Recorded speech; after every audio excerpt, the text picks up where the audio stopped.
चलिए hi everyone, कैसे हैं आप सभी लोग। Welcome back to the constant guide. देखिए, सबसे पहले मैं छोटी सी बात बता दूं आप लोग को। आपका बैंक ऑफ इंडिया ने इस बार पहली बार एक different kind of notification release किया है, जिसमें वो पीओ के रिक्रूटमेंट मांग रहे हैं, लेकिन आपको साथ में पीजीडीएफ कोर्स भी करवाने के लिए वो बोलेंगे, जैसा कि आपका आईडीबीआई जो आपका हुआ था उसमें वैसा होगा। ठीक है, तो थोड़ा सा बार डिफरेंट नोटिफिकेशन था, इसलिए मैं वेट कर रहा था। पहले मैंने अपने एक बैंक ऑफ इंडिया वाले फ्रेंड से बात की और फिर आप लोगों के रिक्वेस्ट पे ये छोटा सा वीडियो यहाँ पे लेके आया हूँ। वीडियो शॉर्ट रखेंगे एज ऑलवेज, जैसे नोटिफिकेशन का होता है। तो मैं क्या करूँगा, मैं बता दूंगा पहले आपको। पहले छोटा सा आपको नोटिफिकेशन ब्रीफ कर दूंगा, फिर लास्ट में वो जो पीजीडीएफ वाला पोर्शन आएगा तो उसमें समझा दूंगा कैसे कैसे होता है और किनको करना चाहिए या फिर नहीं करना चाहिए, दोनों मुद्दे को डिस्कस कर लेंगे। और फ्रेंड से क्या बात हुई, उसका क्या मतलब इनपुट था बैंक ऑफ इंडिया वाले का, वो दोनों हम वहां पे देख लेंगे। ठीक है, स्टार्ट किया जाए। चलिए डायरेक्टली पॉइंट पे आते हैं। देखिए यहाँ पे देखिए, सबसे पहले आपका जो फॉर्म है वो आ चुका है। ये सब डेट्स आप देख लेना, आज फॉर्म आया है, 25 तक चलेगा। जो डेट्स हैं एज और क्वालिफिकेशन के लिए वो आपकी 1 फरवरी तक की है। पोस्ट जो आई, जरा पोस्ट को एक बार समझते हैं। देखिए, जो पोस्ट आई है वो पोस्ट आई है आपकी क्रेडिट ऑफिसर की, जनरल बैंकिंग स्ट्रीम में। समझाता हूँ। देखिए होता क्या है बैंकिंग में ना, जो नॉर्मल पीयूस होते हैं, जो हम लोग सेलेक्ट हो जाते हैं, तो वो क्या करते हैं, डिपॉजिट क्रेडिट दोनों में काम कर लेते हैं।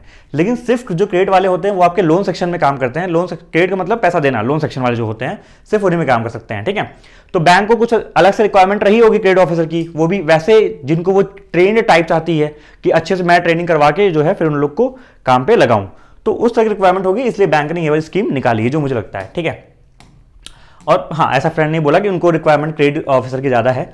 तो अब हुआ क्या है, ध्यान समझते हैं। जो ये वाला आपका पोर्शन है, इसमें आपके 3.5 वैकेंसी, और जो आपकी आईटी स्पेशलिस्ट है इसमें 150 वैकेंसीज हैं, टोटल 500 वैकेंसीज हैं। वैकेंसीज का नंबर तो अच्छा है, लेकिन बाकी आगे कहानी बाद में समझेंगे। चलिए मेन मुद्दे पे आ जाते हैं, जल्दी जल्दी बढ़ते हैं, थोड़ा फास्ट रखेंगे वीडियो को जिससे आपका टाइम कम वेस्ट हो। देखिए क्या क्या मेन मुद्दा है। अच्छा, अगला देख लेते हैं, पे स्केल की बात करते हैं। इसका पे स्केल एग्जैक्टली एक पीओ ऑफिसर जैसा होता है। जैसे जब पीओ ऐसा एंटर करता है तो उसका जो बेसिक पे होता है 36,000 होता है। ठीक है, तो इन हैंड उसको वही 54-55 डिपेंडिंग ऑन बैंक एरिया ऐसा होता है, 50 से 55 मान लेते हैं इन हैंड। ठीक है, और जो ग्रॉस उसका होता है वो 60 के आसपास होता जाता है। ठीक है, डिपेंडिंग ऑन एरिया और डिपेंडिंग ऑन बैंक वगैरह। ठीक है, तो ये होता है उसका बेसिक पे। अच्छा, एलिजिबिलिटी क्राइटेरिया की बात करें तो एक तो समझ गया ना, तो उसका जो सैलरी है वो एग्जैक्टली जैसे आपका जेएमजे स्केल 1 का होता है, जूनियर मैनेजमेंट ग्रेड स्केल 1, जब आप आईबीपीएस पीओ से लगते हो तो एग्जैक्टली वही वाला है। ठीक है, चलो आगे देखते हैं। फिर आगे क्या मुद्दा है भाई, कि आपका जो एलिजिबिलिटी क्राइटेरिया है वो 1 फरवरी वाला है, और ये सब पढ़ लेना। आप इंडिया, नेपाल, भूटान से ही होने चाहिए। तो जितने लोग वीडियोस को अलास्का से, यूएसए देख रहे हैं, प्लीज आप लोग फॉर्म मत भरना। ठीक है, चलो आगे बात करते हैं। यहाँ पे एज की बात कर लेते हैं जल्दी से, ये इंपॉर्टेंट है। एज और एजुकेशनल क्वालिफिकेशन में क्या मुद्दा है देख लीजिए जल्दी से।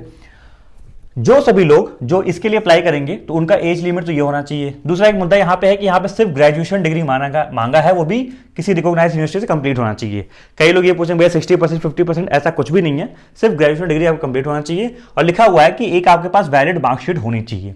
Similarly in the case of IT officer, आपकी एज लिमिट तो ये होनी चाहिए, और 3 कंडीशन दे रखी हैं। या तो आपका ये हो 4 साल का, ये सब जो लिखा हुआ है, ठीक है, या फिर आपका इलेक्ट्रॉनिक्स हो और ये जो पीजी डिग्री है या तो ये हो, या तो आपका एक ग्रेजुएट डिग्री हो किसी भी डिसिप्लिन में, और साथ में आपका डोएक हो बी लेवल का। ठीक है, बात समझ में आ गई। तो ये आपके मेन इसके रिक्वायरमेंट है। आगे बढ़ते हैं वीडियो की तरफ, और क्या रिक्वायरमेंट है जल्दी देख लेते हैं। अरे नीचे क्यों नहीं जा रहा, चलो नीचे इसके, हाँ ये आपकी एज सेक्शन है अकॉर्डिंग टू कैटेगरी, ये आप देख लेना। ठीक है, डिफरेंट कैटेगरीज का ईडब्ल्यूएस का यहाँ पे दिया होगा क्या क्या है भाई, नीडेड रिक्वायरमेंट है। विजन वालों को भी दे रखा है, कई लोग विजन वाला पूछते हैं ना, भैया मेरी विजन इतनी है, प्लीज इसको ध्यान से पढ़ लीजिएगा। नोटिफिकेशन मैं आपको टेलीग्राम ग्रुप में डाल दूंगा, द कांस्टेंट गाइड का टेलीग्राम चैनल है, उसमें ज्वाइन कर लीजिएगा। चलिए आगे बढ़ते हैं, कुछ मेन मुद्दे की बात करते हैं। ईडब्ल्यूएस वाला देख लीजिएगा। चलिए अब मेन मुद्दे पे आते हैं, that is second most important thing, कि पेपर का पैटर्न क्या होने वाला भैया। देखो पेपर का पैटर्न मैं आपको समझाता हूं। जब सबसे पहले आप इसका बारे में मान लो सोचते भी हो फॉर्म भरने का, तो 3 चीजों से आपको गुजरना पड़ेगा। एक आपका ऑनलाइन टेस्ट होगा, एक आपका जीडी होगा जैसे एसबीआई पीओ में होता है, एक आपका पर्सनल इंटरव्यू पीआई होगा। जो आपका ऑनलाइन टेस्ट है उसका पैटर्न आप देखोगे तो पूरा मेंस का पैटर्न है। आपका इंग्लिश, आपका रीजनिंग, आपका जीके और डीआई का पोर्शन आएगा। साथ में आपका इंग्लिश का डिस्क्रिप्टिव पेपर होगा जो कि आपको ऑनलाइन टाइप करके लिखना होगा। 3 घंटे का पेपर होगा जो आपका मेंस का होगा, ऑनलाइन ऑब्जेक्टिव पेपर होगा, और आधे घंटे का ये 2 क्वेश्चन आएंगे, एक लेटर होगा एक ऐसे होगा, उसको क्या करना पड़ेगा, टाइप करना पड़ेगा। तो मुद्दा समझ में आ गया पूरा। ये पूरा बैंक के जो मेंस एग्जामिनेशन होते हैं तो वो वाला होता है। कई लोग पूछेंगे भैया इसका लेवल क्या होता है और ये पेपर कैसा होता है, तो आप मेरी उसकी तैयारी कैसे करें। तो जो बैंक मेंस वाली मैंने वीडियो बनाई है ना, how to start mains preparation में डाल रखी है, उसमें पूरा ये समझा रखा है, वो समझ लेना। बाकी इसका लेवल कैसा होता है, किस तरह क्वेश्चंस आते हैं, किस तरह का प्रीवियस, पिछली बार भी जिस तरह कभी क्वेश्चन बनते हैं आईडीबीआई वगैरह में आए थे, तो ये मेंस का लेवल कैसा होता है, उसके लिए आप एक काम करो। अगर आप सोचना चाह रहे हो तो आप एक काम करो, इसका फ्री मॉक लगा के देखो। मैं नीचे डिस्क्रिप्शन में आपको इसका एक फ्री मॉक दे रहा हूं, जाओ डिस्क्रिप्शन में फ्री मॉक लगाओ, और देखो कि अगर मान लो आप अप्लाई, अभी बाद में डिस्कस करेंगे अप्लाई करना है नहीं करना है, अगर आपका अप्लाई करने का मन है, आप सोच रहे अप्लाई करने के लिए, तो आप पेपर दे के देखो, जिससे आपको एक बेसिक आइडिया लग जाएगा कि इस पेपर की डिमांड क्या है। ठीक है, हमको ये समझ में आ गया मेंस लेवल है। अब मेंस में भी ये होता है कि मेंस का आरआरबी पीओ लेवल या फिर एसबीआई पीओ लेवल, तो वो चीज चेक करने के लिए आप इसका एक मॉक लगा लेना। मैं डिस्क्रिप्शन में लिंक दे रहा हूँ, डिस्क्रिप्शन में आप लोग फ्री मॉक जाकर लगा लेना।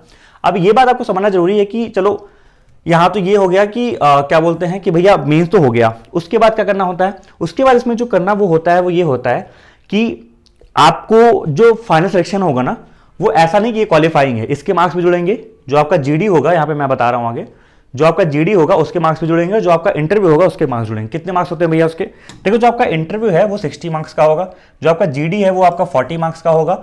तो इन दोनों का और उसका ऑनलाइन टेस्ट का तीनों के मिला के आपके कंबाइन वो बनाई जाएगी मेरिट। ये देखो लिखा हुआ है, फाइनल सिलेक्शन जो होगा वो ऑनलाइन, पर्सनल इंटरव्यू और ग्रुप डिस्कशन मिला के आपका बनाया जाएगा। चलिए आगे बढ़ते हैं। ठीक है, ओके, उसके बाद देखिए क्या है इंपॉर्टेंट मेंस। अब यहां पे मेन मुद्दा आता है, यहीं पे जरा समझ लेते हैं कि जब आपको ये तीनों चीजें जब आपका हो जाएगा, तो उसके बाद आपको एक पीजीडीएफ कोर्स करना रहेगा। बेसिकली यू कैन से एक काइंड ऑफ मास्टर्स कोर्स होगा, बेसिकली एमबीए बोलते हैं इसको। तो इस तरह का आपको एक कोर्स करना पड़ेगा पीजीडीएफ का, post graduate diploma in banking and finance. आप चाह रहे हैं कि वो जो ग्रेड के ऑफिसर्स आए, जो आपके ऑफिसर्स आए, वो एकदम ट्रेंड हो, वेल ट्रेंड हो बैंकिंग के सेक्टर में। ठीक है, अब जो मेरी फ्रेंड थी उनसे मैंने पूछा, तो उनका भी कहना यही था कि वो जो बैंक की भी डिमांड है वो स्पेशली वही डिमांड है कि जो क्रेडिट सेक्शन में मतलब अच्छे से ट्रेंड हो जाएंगे वो लोग ही काम करें। अब उसमें रिक्वायरमेंट क्या है भैया, वो देख लेते हैं। रिक्वायरमेंट ये है कि जो आपका पीजीडीएफ है, ध्यान सुनना, वो एक कोर्स होगा, एमबीए कोर्स होगा, तो ऑब्वियसली फीस लगेगी उसकी। तो 3.5 लाख रुपए पर जीएसटी इसकी फीस है, मान लो 4 लाख के आसपास पहुंच जाता है। ठीक है, ये इसकी फीस होगी। उसके बाद आपको फीस कैसे पे करनी है वो यहाँ पे लिखा हुआ है, ये आपका इंस्टॉलमेंट होगा कि पहले ट्रेनिंग से स्टार्ट होने से पहले। अच्छा एक बात और लिखी हुई ध्यान समझिए कि फर्स्ट वीक ऑफ अप्रैल से पहले आपकी ट्रेनिंग जहां तक स्टार्ट हो जाएगी। तो ये बात ये भी श्योर है कि 1 अप्रैल से पहले आपका ऑनलाइन टेस्ट भी हो जाएगा, मेरे ख्याल से मार्च में जहां तक हो जाएगा। ठीक है, तो इसके पहले ट्रेनिंग स्टार्ट हो जाएगी, फिर आपको 1/20, उसके बाद 1/20, और ये आपका इंस्टॉलमेंट दिया हुआ है, इस तरह से पेमेंट होगा। चलो, तो 3.5 लाख रुपए कोर्स तो है। अच्छा, उसके बाद क्या इंपॉर्टेंट भैया, ये जो पैसा है, ये पैसा पूरा आपका ट्यूशन फीस का है। देखो क्या क्या है, ट्यूशन फीस है, लैब फैसिलिटीज़ है, लाइब्रेरी फैसिलिटीज़ हैं, और अपना ब्रेकफास्ट लंच डिनर जो बोर्डिंग फैसिलिटीज़ हैं, तो ये सब तो आपको मिलता ही रहेगा। साथ में क्या भैया पैसा भी मिलेगा क्या, पैसा का एक बार देख लेते हैं। पैसा भी शायद ये दे रहे हैं कुछ, अब क्या दे रहे हैं जरा, स्टाइपेंड टाइप का जो होता है ना, लोन भी है, एक मिनट। अच्छा, अब ये जो फीस है 3.5 लाख की, मैं आपको समझा रहा हूं अभी कि करना है नहीं करना है, एक बात ध्यान समझना कि जो एजुकेशन लोन है ये भी बैंक आपको प्रोवाइड करवा देगी। सिंपली आप बैंक के लिए ट्राई कर रहे हो, जैसे आईडीबीआई में था वैसे इसमें भी है कि आपको लोन मिल जाएगा। अगर आपको फॉर्म भरना है तो आपको लोन दे दिया जाएगा, ऑलरेडी बैंक दे देगी अपने से ही, एजुकेशन लोन दे देगी 3.5 लाख तक का। ठीक है, उसके बाद यहाँ पे जब आप तैयारी जब ये कर रहे होंगे तो आपको स्टाइपेंड मिलेगा। वो स्टाइपेंड क्या होगा एक बार ध्यान समझ लेते हैं। स्टार्टिंग के जो आपका फर्स्ट 9 महीने होंगे, 3 ट्राई सेमेस्टर्स होंगे, उसमें आपको 2,500 पर मंथ मिलेगा। और उसके बाद जब आपका लास्ट ट्राइमेस्टर होगा, मतलब 9 महीने बाद जब आप बैंक में ट्रेनिंग में लग जाते हो, फिर आपको उस समय पे 15,000 पर मंथ मिला करेगा। अब तो ये सब हो गया भैया, ऐसा है वैसा है, करना क्या है ये बताओ। देखो मैं आपको बात बताता हूं कि जब मैंने उनसे एक बात पूछी, मैंने पूछा एक बात बताओ, 3.5 लाख रुपए जो फीस है ये वर्सेट वगैरह है क्या, तो उन्होंने बात बोली कि यार देखो 2.5 लाख का बॉन्ड तो वैसे ही पे करना होता है उन लोग को, 2.5 लाख का उन लोग को वैसे ही बॉन्ड देना ही होता है। तो 3.5 लाख मान लो आपकी एक सिक्योरिटी है, इन केस आपको भरना है तो समझा रहा हूं। अब कंडीशन क्या क्या है कि आपको कितने दिन तक रहना पड़ेगा, एक बार वो समझ लेते हैं। यहां पे लिखा था ना, अरे कहां चला गया, एक चीज मुझे आपको दिखानी है, वो इंपॉर्टेंट है, उसके बेसिस पे आप लोग अपना वो करना। अरे कहां चला गया, इधर ही है क्या, कि 3.5 लाख तो आपको भरना है और उसके बाद ये पे करना था ना, हाँ ये वाला है रिइंबर्समेंट ऑफ कोर्स फी। देखिए ध्यान से, बहुत ध्यान समझिएगा कि जैसे देखिए जो 2.5 लाख रुपए बॉन्ड उसमें रहता है तो वो उनको जैसे मिलता है। अब देखिए यहाँ पे क्या है, जो कोर्स फीस है ना आपका 3.5 लाख रुपए, वो आपको मिल जाएगा, वापस मिल जाएगा, लेकिन कब मिलेगा, जब आप कम से कम 5 साल की सर्विस बैंक में कंप्लीट कर लेंगे। तो अब इसमें कह सकते हैं लाइक आपको बॉन्ड भी कर रहे हैं वो। तो देखो एक चीज यहाँ पे है, जिन लोग को बैंकिंग में करियर बनाना है, बैंकिंग में अच्छे से करना है, तो उन लोग के लिए खराब ऑप्शन नहीं है, वो लोग कर सकते हैं। जिन लोग को जो और ऑप्शंस चूज करने होते हैं ना, जैसे मान लो कोई बैंकिंग में चला गया, उसके बाद कहीं और ट्राई कर रहा है, कुछ भी कर रहा है, क्योंकि देखो बॉन्ड हर जगह होता है, एसबीआई पीओ में बॉन्ड होता है, यहाँ भी बॉन्ड होता है, तो यहाँ भी आपका 3.5 लाख रुपए हो जाएगा। प्लस वो सभी लोग जो बैंक, जैसे मान लो जो एग्जाम निकाल के तुरंत ही जॉब करना चाहते हैं, तो उनके लिए ये चीज नहीं है, क्योंकि भाई आपको ये पढ़ाई करनी पड़ेगी, पहले आपको एकदम मास्टर बनना पड़ेगा, ट्रेनिंग अच्छे से सीखनी पड़ेगी, उसके बाद ये होगा। प्लस एक चीज और, यहाँ पे ना the selected candidate at the time of joining two the course एक एग्रीमेंट होगा कि आपको बैंक के पीरियड के लिए 3 साल तक एटलीस्ट सर्व करना पड़ेगा, ठीक है। तो ये बात भी है, और इसको ब्रीच करने पे जो है आपका ऑब्वियसली पैसा कटेगा, ठीक है। और 1 लाख का भी इनका कुछ था कि 1 लाख का यहाँ पे कहीं लिखा था, देखना जरा, कहीं दिख रहा है क्या?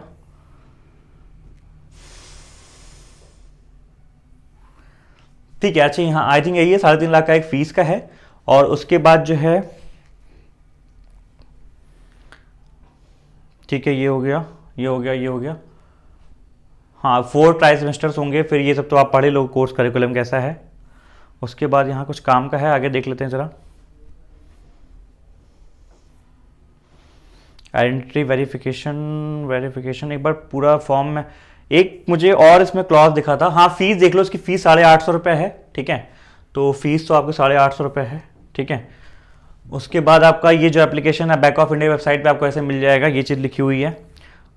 उसके बाद पेमेंट ऑफ फीस तो आप कर ही लोगे, ये सब देख लेना कैसे फॉर्म भरना है अगर भर रहे हो तो, ठीक है। अब एक बात मेरी ध्यान सुनो, जो मैं आपको फाइनल डिसीजन बताने वाला हूँ कि क्या करना चाहिए एज एन एस्पिरेंट आपको क्या करना चाहिए। अरे कहाँ चला गया ताऊ, एक पे इसमें सेलेक्ट नहीं होता। ये वाला। अब इसमें देखो ना, एक सिक्योरिटी डिपॉजिट वाली चीज़ भी है कि जैसे मान लो जब आप सेलेक्ट हो जाते हो, ठीक है, तो यहाँ पे एक बात लिखी हुई है कि candidates will be required to deposit a specific amount as security deposit refundable after 3 years of satisfactory service. तो मतलब वही वाली बात है, 3 साल से पहले जो मैंने बोला था ना कि 3 साल तक जो आपको 3 साल से पहले अगर आप छोड़ते हो तो आपको 1 लाख रुपए का ये भरना पड़ेगा जो बॉन्ड वाला अमाउंट है। बाकी 3.5 लाख तो आपकी फीस भी नहीं जाने वाली। देखो बहुत मुद्दा समझ लो साफ साफ, 3.5 लाख की आपको फीस देनी पड़ेगी, चलो 4 लाख मान लेते हैं। देखो ध्यान से, 4 लाख आपकी फीस है, ठीक है। तो एक तो ये है, प्लस 1 लाख का आपका ये है बॉन्ड है, ठीक है। अब देखो मैं आपको एक चीज समझाता हूं, नॉर्मल सर्कमस्टेंसेस में क्या होता है, आपको 2.5 लाख का बॉन्ड पे करना होता है, 2.5 लाख का बॉन्ड पे करना होता है, ठीक है। मतलब वही एक लिमिट है कि अगर 2-3 साल सर्व नहीं किए तो इतना पे करना पड़ेगा। तो मान लो उसके पहले आप छोड़ते हो 2.5 लाख पे करना होता है, पहली चीज। अब इस केस में क्या होगा, जैसे मान लो अगर आप बीच में छोड़ते हो, 5 साल अगर आप कर सकते हो तो ही सोचना, 5 साल के पहले मान लो अगर आप छोड़ते हो तो 4 लाख तो आपकी फीस चली जाएगी। हाँ ऑब्वियसली आपका जो कोर्स होगा बात अलग है, लेकिन 4 लाख जो आपकी फीस है वो नहीं मिलेगी, क्योंकि उसमें लिखा हुआ है कि 5 साल आपको करना पड़ेगा कम से कम काम, ठीक है। तो 5 साल के पहले ये नहीं मिलेगा, ये रिफंडेबल नहीं है। ये जो है 3 साल बैंक में काम करना पड़ेगा जब जाके रिफंडेबल है। तो अगर आप बैंकिंग में लॉन्ग टर्म करियर बना रहे हो और ऐसा बैंकर अपने आपको देखना चाहते हो ध्यान लॉन्ग टर्म के लिए, तो बैंक ऑफ इंडिया कोई पहली बात तो अच्छा मतलब बुरा ऑप्शन नहीं है, बैंक ऑफ इंडिया अच्छा ऑप्शन है पहली चीज। जो आपको पोस्ट मिल रही है क्रेडिट की, वो बहुत अच्छी पोस्ट है। देखो बैंक में आप कभी पूछना, जैसे मुझे आइडिया है कि बैंक में क्या होता है कि जो क्रेडिट वाले बंदे होते हैं, जो लोन सैंक्शन करते हैं, जो आगे एसएमई में काम करते हैं ना, उनकी बहुत डिमांड होती है, मतलब उनकी वैल्यू अच्छी खासी होती है, क्योंकि वो कोर काम है बैंक का, वो बैंक का समझ लो मेन काम है, बाकी सब तो कचरा काम है, ठीक है। तो पोस्ट ऑफिसर पोस्ट सब कुछ अच्छी है। अब लेकिन वही है, बैंक का ये रहता है कि भाई इतना खर्चा करें तो आपको हम कुछ क्लॉज लगाएंगे। क्लॉज ये लगा दिया, 1 लाख यहां फंसा दिया, 4 लाख की फीस फंसा दी, तो थोड़ा सा यहां पे चीजों को कॉम्प्लिकेट कर दिया है। तो वही वाली बात है, मैं फिर से लास्ट में यही बोलूंगा, आप एस्पिरेंट हैं, आपको तुरंत ही जॉब निकाल के, वो एग्जाम निकाल के जॉब करनी है, फॉर्म मत भरिए बिल्कुल भी। आप बैंकिंग में करियर बनाना चाहते हैं, एक चांस देखना चाहते हैं, ठीक है, आपको 1 साल के एमबीए से कोई इतना फर्क नहीं पड़ता, और एमबीए वो जो होगा वो आपके लिए फायदा ही करेगा बैंक में, ठीक है। तो आप ये चांस दे सकते हैं, ठीक है। सो आई होप थोड़ा बहुत क्लियर हो गया होगा। बस थोड़ा पैसे का ही देख लेना, मोस्टली यार प्रॉब्लम तो यही होती है। मैं होता, आप पूछो भैया आप क्या करते, मैं होता तो मैं चूंकि इतना अफोर्ड कर ही नहीं पाता, लोन मिल जाता है लेकिन तब भी ये भी अफोर्ड कर पाता, मुश्किल तो होता ही ना, ठीक है। तो थोड़ा मेरे लिए मुश्किल होता, अदरवाइज जो लोग कर सकते हैं अफोर्ड तो वो कर सकते हैं, और एमबीए जो उनको करना है वो कर सकते हैं, ठीक है। तो that is the final thing. And अगर आप दे रहे हो पे, वो क्या बोलते हैं, एग्जामिनेशन का देखने का ट्राई कर रहे हो, तो आप जो है फ्री मॉक जरूर लगाइएगा, देख लीजिएगा पेपर का पैटर्न कैसा है, किस तरह से एग्जामिनेशन आता है। चलिए बाय बाय, टेक केयर।